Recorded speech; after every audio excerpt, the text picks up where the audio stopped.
Hey guys, I hope you're doing well. I hope your week is going good so far. Everything is going according to plan. But of course, your preparation would have to meet that plan, so that all kind of depends on you. Life will throw things at you. You just need to manage those. I think the one thing that creates great champions and even professionals is the ability to overcome difficult obstacles, difficult things in life, to kind of, see. I remember Arnold was talking once about, if a family member had to pass away, would he pull out of a show? And he said no, for this and that reason. And people would find that controversial. And I think maybe it's more the idea behind it that I would take as a lesson from that, is that if you want to reach certain heights, there's sacrifices you might have to make. And coming up in the game, you start learning what you can and what you can't, depending on yourself. Some people are a little bit more aligned, with doing cultural things or religious things or family things, that'll, if they don't manage their time effectively, could hinder their progress. But that's not what I want to talk about. Now I'm going off on a tangent again. The thing is, biceps. Train some biceps tonight, and there's some things that I think is important to keep in mind. Number one, a weight that you can control. Don't go too heavy. Okay, it's going to throw your form off. You're going to have to start using your shoulders to move it, or even your calves and your fucking quads and all these things. It's a bicep exercise. Your bicep is a very small muscle. It's almost like the hammy of your arm. It's not a muscle that you're going to be training very heavy. Putting it under a lot of stress would help. The other muscles are going to help it at the end of the day for you to get the weight up. If you make the objective to get the weight up, that should not be the objective. If you're a powerlifter or a strongman, that's something different. We're doing bodybuilding or basically sculpting or changing the body, and that's where I would argue that it's better doing a great or good form with biceps regardless of the sport.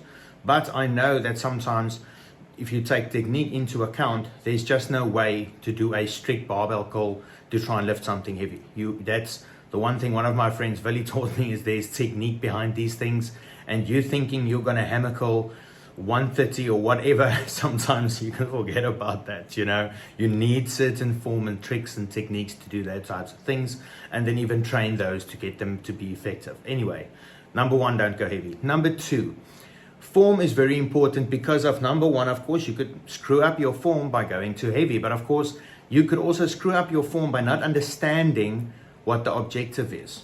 If you're going too heavy, the way that you're going to be doing the dumbbells, or the way, even if you're going light, if it's not heavy enough, sometimes I've noticed that the form would lag behind because it's so light that the athlete is not recognizing that other muscles are helping.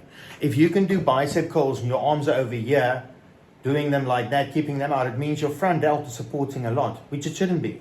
Except if there's a reason behind us doing this. If we have a cable movement and we've got a preacher curl, a bench supporting, that's a different story. You see? So small things like that. Form, very important. Second thing, keep your elbows tight.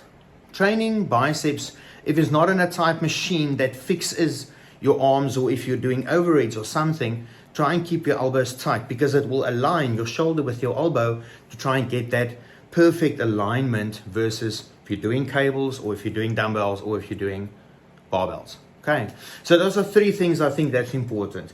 A fourth one that I sometimes tell athletes that I see they're not understanding the movement is, I sometimes say that, imagine you have a bucket of water and you've got rope attached through, in other words, through the handle, so you need to hold the rope like that. If you were having to pull up that bucket of water, how would you do that?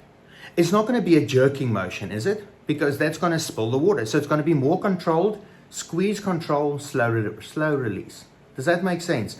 Next time you're doing that, and it's something that works for shoulders too, doing side raises.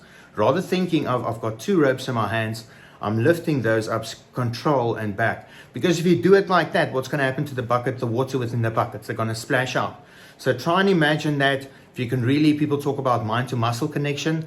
This is something that helps me for amateurs and beginners, to help them develop that mind to muscle connection. Me and William, one of the athletes, are going to call you an athlete. You've started across this madness path we have with bodybuilding and fitness. So I'm going to start including you in that.